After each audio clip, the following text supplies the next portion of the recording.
So here's the thing. Even though Angel had access to visions of imminent demise, there sure still was a lot of death in this show. Hello everyone and welcome, it's Eclectic Kelpi, where we dive into the treasure trove of fantastical media, and if you want to push some evil lawyers out of 15-story windows, then crash into that subscribe button and join us on our adventures. Today we're going to be doing the sequel to the Buffy tier list with the Ultimate Angel tier list. So the qualifiers for this list are that it has to be a named character in at least 3 episodes. We're not doing any day players that are just the fodder for the villain of the week.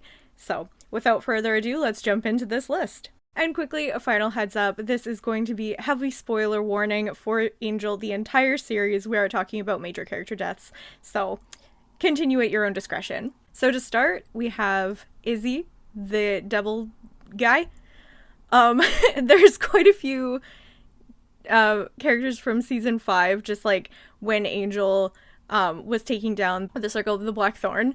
And some of these characters literally just hit the 3 episodes, which were really just like the characters who went to the party that Lauren was throwing, and then the last 2 episodes. So like just snuck by, but I thought to include them anyways because 1, they qualified, and 2, they were like the major BBEGs for season 5, so it's kind of like what we did with Buffy, the Buffy list as well. So yeah, Izzy didn't really care. I thought his death was kind of like irrelevant almost, also because he dies on screen but like off screen because Illyria just kind of like crushes him and his posse in a car. So but you know, Archduke Sarasis, I actually liked him as a character. I thought he was really fun. Yeah, he was like an awful demon, but like he's kind of fun. Although he's also actually he had a slave. We can't justify that. I'm percolating further into the implications well, I mean demons also, but you know. Yeah, I think he has to sit down there for slavery, because we do not support that here. And well, child sacrifices. Wow, this interesting. Okay, well, anyways, we can't also support child sacrifices, so we gotta put him down here with the gentleman's clap because I mean, they made good villains on this show. In the 5th season was actually very strong, I think. So, Ed, the child sacrificer, he's got to be a gentleman's clap. Cybus Vale, I think he's got to just be an I don't care also. Another one of the... Oh, he was kind of awful, though, actually. I mean, they're all awful and very bad. I think...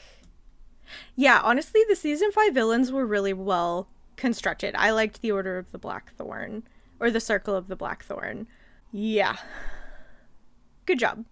All of them were really bad, and we approve of their endings. Sajan, though, I actually don't care.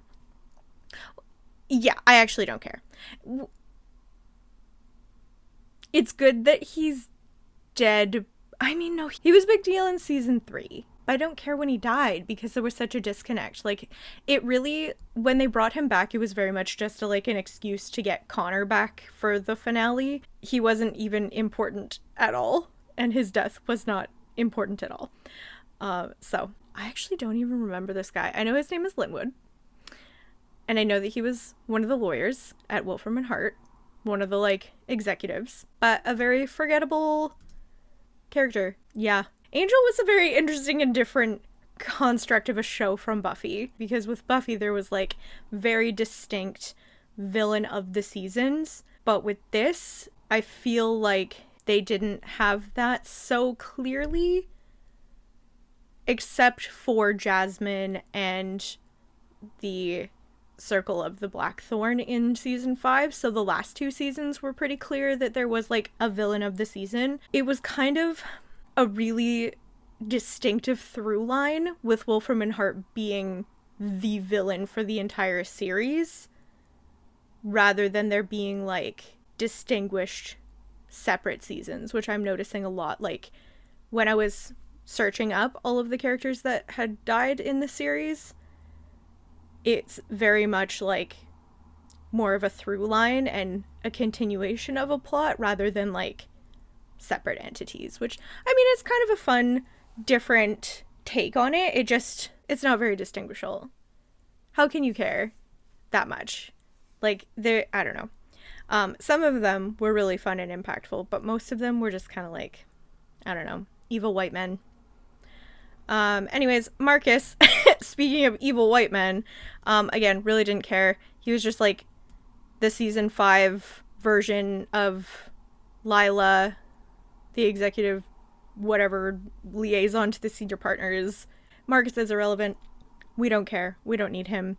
Holt, though, I think, he was actually, I guess he also was kind of like a season arch villain as well. So it kind of, I guess, intertwines, but there was like a full through line with Wolfram and Hart. Anyways, I don't want to say he was justified, but he was a little bit more justified. Revenge is never gonna work out. It's not a good choice. But Angel did torture and kill his whole family. He was not just like some bad dude that like, came in and just wanted to take over the world. And like, I mean, you gotta kind of go to therapy and like deal with that and heal and do, the process of healing. But I think we can kind of understand, or at least like I can understand, his mental processes that got him to taking Angel's son away. I don't think it's justified. I don't think that it was acceptable behavior. I think go to therapy and do your own healing, but I also think that it makes sense why he chose to do that. So I'm gonna say Prison Sorrows. I also think that like, because he did take care of Connor fairly well in the demon dimension, and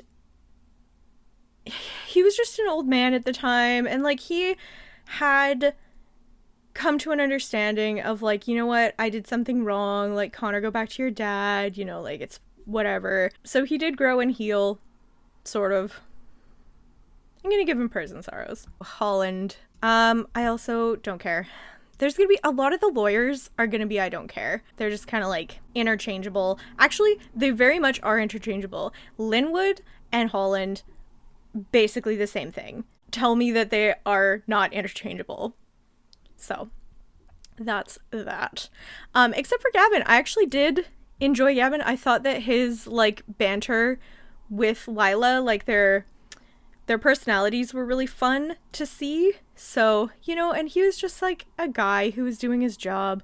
I mean, so were these guys, but like not in the same way. Gavin's just trying to do his job and have a life. These guys are just kind of evil corporate white men. Jasmine, I think we have to give claps. I actually thought that she was the scariest villain. I think, actually, she and the flesh-eating demon from the very first episode of season 7 of Buffy are almost equally as disgusting and, like, creepy to me. I don't know, it's the maggots, it's the, like, decomposition, it's the cannibalistic vibe. It's just, we don't like decay and we don't like cannibalism here. So, yeah. I might even think that she deserves to go lower and be finally, but she wasn't like the worst kind of person. I don't like the bugs. I don't like bugs. And so she was made of bugs. And she had decent motivations. Actually, I think that like some of the characters in Angel were kind of interesting for that, because they weren't all just like, oh, I'm just evil. Like, I'm just trying to, like, mwahaha, take over the world kind of thing. Or, like, destroy everything. She was a deity that wanted to create peace. She just had to consume human souls to sustain herself, which, yes, is very bad. But even in season, like, going into season 5, they talk about how, like, Wolfram and Hart, like, Lila's ghost comes to Angel and is like, you just made the world go back to being a horrible place to be in and took away, like, true peace and happiness, because even, yes, these, like, people were mindless, but it was, like, a utopia because everybody just, like, loved each other and was happy and all this different stuff. So she was a good villain, even though I hated her because she was gross and yucky. But the actress is gorgeous. So good job, Jasmine. You're a very effective villain. Nox, I think he's also got to be a gentleman's clap. The problem with Nox is that he doesn't really deserve to be a finally, but he's kind of got finally energy. But I think he's just a gentleman's clap. But he's kind of like that. Yeah. We don't like the metaphorical component that comes with this man tricking somebody into consuming a substance in order to take over her body for other means, which is what he did. He got Fred to consume mummy dust, and then she was hollowed out so that another thing could live in her body. He's a finally. Yep. Rationalizing it like that, he's awful. Skip, I think, is my favorite demon. He's just such a cool design. Like, look at this. That is such a cool design. I'm so here for it. That prosthetic must have been horrible to sit through to get in and out of, but must have been so much fun to wear. Love the design. I could rationalize it in 2 different ways, though, because Skip technically was just some guy doing his job, kind of like Drax with Glory we talked about in the Buffy tier list. Just like this guy who was working for this deity who was like he's kind of like Drax, but he's more malicious about it. Like, he's more actively mean, but I didn't not care. But I don't think that he's a gentleman's clap, because I wasn't like excited. Like, it's not a pleasure that he's gone. I'm gonna classify him as a guy doing his job, and he's cool, and his name is Skip.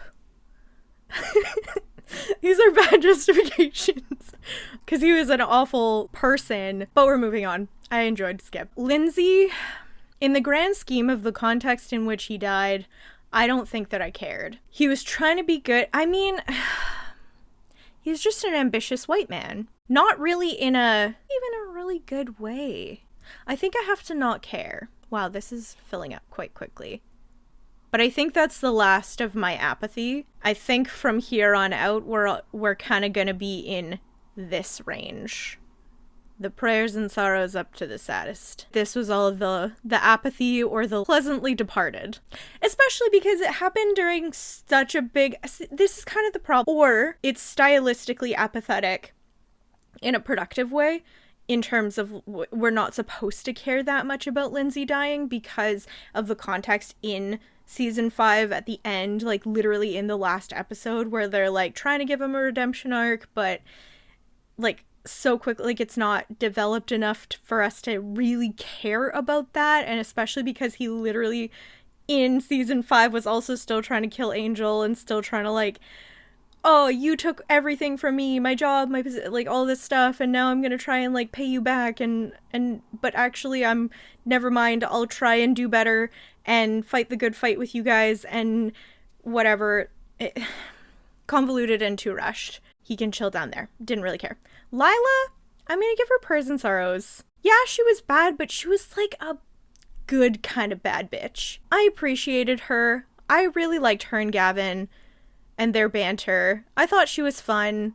I liked that they gave her more of a spotlight too, like her relationship with Wesley. And she was a more complicated and developed character. Like, I appreciated Lila. I think she was a good character. So, prayers and sorrows. Darla in this iteration. So, I think I put her in the gentleman's clap or the I didn't care in the Buffy list. Because, as I mentioned in the Buffy list, she, I think, is the character that has died the most times. because she died to become a vampire, and then she died in season 1 of Buffy, and then she was brought back, and then she died again to become a vampire, and then she died again giving birth to Connor. So that's like 5 times. I think she's died the most on screen.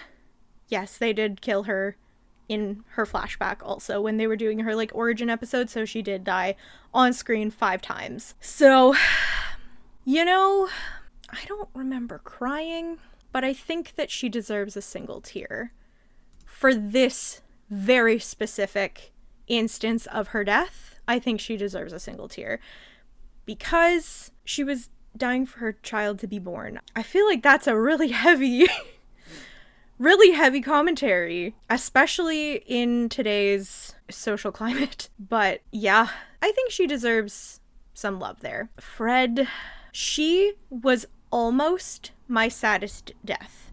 She was almost the saddest death in in Angel. Very close. There is a character that I thought was more sad for very specific reasons that I'll explain. And I still kind of want to put her as the saddest death, just because they really took so much time with her and her passing, and it was so traumatic, and it was so contextually with Knox. Like, the whole situation, like, she had a full episode to have the process of her dying, and it was very well orchestrated, and she almost is the saddest death, but I think that she's just got to go in, like, the heartbreak, like lots of crying, lots of big emotions, but there is a character that I think is higher, just a little bit, but Fred is so close to being the saddest death, but she was heartbreaking.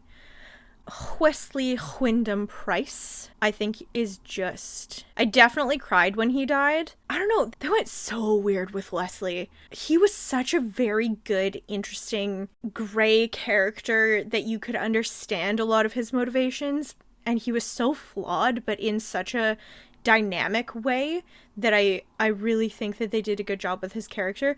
I think there just also was so much stuff going on at the same time as his death that it wasn't really, like, he literally died, I think, I would guess, I can't off the top of my head remember exactly what time percentage was left in the episode, but he died maybe 7 minutes maximum before the end of the whole series. So, like, his death was kind of muddled in with the rest of everything else that was going on, so I don't think it was, like, heartbreaking, but I think that it was a really good death. And I liked how they got, like, Illyria to change into Fred and, like, kind of play out the last bit of that relationship, and I think he had a really good death, but I don't think it can be higher than just light Frodo tears.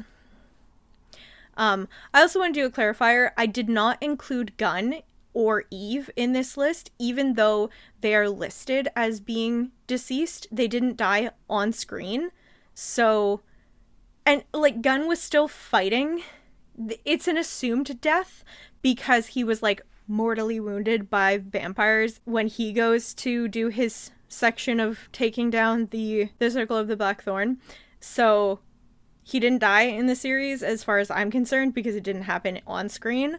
And same thing with Eve. It's, like, assumed that she died when Wolfram and Hart was, like, collapsing, but she didn't die on screen, so we can't say that she's dead unless somebody had confirmed that, and nobody in the show confirmed that. Neither of them died on screen, so I'm not going to count that as being deaths in this show. Cordelia Chase. I definitely cried. I definitely felt very strongly for this woman and her plight and her existence in the show. She was a fantastic character. Loved Cordelia and Angel. I loved her character art. I loved that she got to be such a strong woman in such a different capacity to Buffy, and it was just such a good element to have incorporated in the series. I think that her death was so much more triumphant and a happy... It wasn't a happy thing that she died, but it was so triumphant and taking back her power, and like, you know, the like she even says like, oh yeah, the powers that be owe me to like have this special moment, and she shares it with Angel. I think that her death was more empowering rather than sad and depressing, and very Cordelia in that way. Like, it was grand rather than depressive. And so I think that as much as like I definitely cried and was like sad, but I just think that she was just so cool, and she just had such a really beautiful completion of her story. And it was also the 100th episode that she got to come back and do her like final episode, and then like they say, oh yeah, she passed away. She never woke up from the coma. I think it was just so well done. It was such a beautiful, perfect ending for that particular character. Very heartwarming. I think she had a very heartwarming death. And finally, the saddest death that impacted the series going forward was Doyle. And I think that this is the case because they made it important for the rest of the show. So Doyle is referenced quite a few times, and his death continues on and is kind of like, I'm not going to compare it to Joyce Summers in the impact, because I think that Joyce will always be the saddest death in the Buffyverse, like throughout. Like, she was just the saddest death. But I think that Doyle having the lasting impact, continuously being brought up, he was the one who was the catalyst for Cordelia getting her visions, and the sacrifice he made for his kind, the statement that he was making in terms of like connecting our world in the sense of minorities have to matter too, and we have to be paying attention and taking care of them. And so like him being a half demon is kind of like a comment on people who have diverse racial lineages, and having an entire episode about essentially genocide from these like very particular type of prejudice coded individuals who are trying to wipe out an entire group of people. I think also this might be very topical in our current social climate, but I think that he had such a lasting impact. He didn't have a lot of time on the show, and unfortunately that was because the actor was having some substance abuse problems, and he did end up passing away in real life, tragically. So I think Doyle, just his impact on the show, and then his impact on the characters, and continuously throughout the whole series with Angel and with Cordelia, and that sort of like even in season 5 being their grounding moment where Angel has that switch flip back in his brain of like, I need to go back to my roots of doing good in the world, and having that grounding character and that pulling back to the morality and the humanity and the force of doing good in the world, it was really impactful, and I thought that was very beautiful. And that's why I'm giving him the saddest death, is because his through line throughout the series, even after the character had left, was just really wonderful. So yeah, that's my list. And that was my Ultimate Angel tier list. Let me know down in the comments who your saddest death is and who your most vindicated death is. And if I missed anyone, I think there's definitely not as many deaths in Angel that there is in Buffy. I know that this was a little bit of a smaller list, but I think we were pretty in depth in terms of justification and commentary on each character, and well, each important character, and how they impacted the series with their death, and then also how emotional I was during their death. So yeah, but thank you all so much for watching. Everything with love, and we'll see you next time in the Treasure Trove. Bye!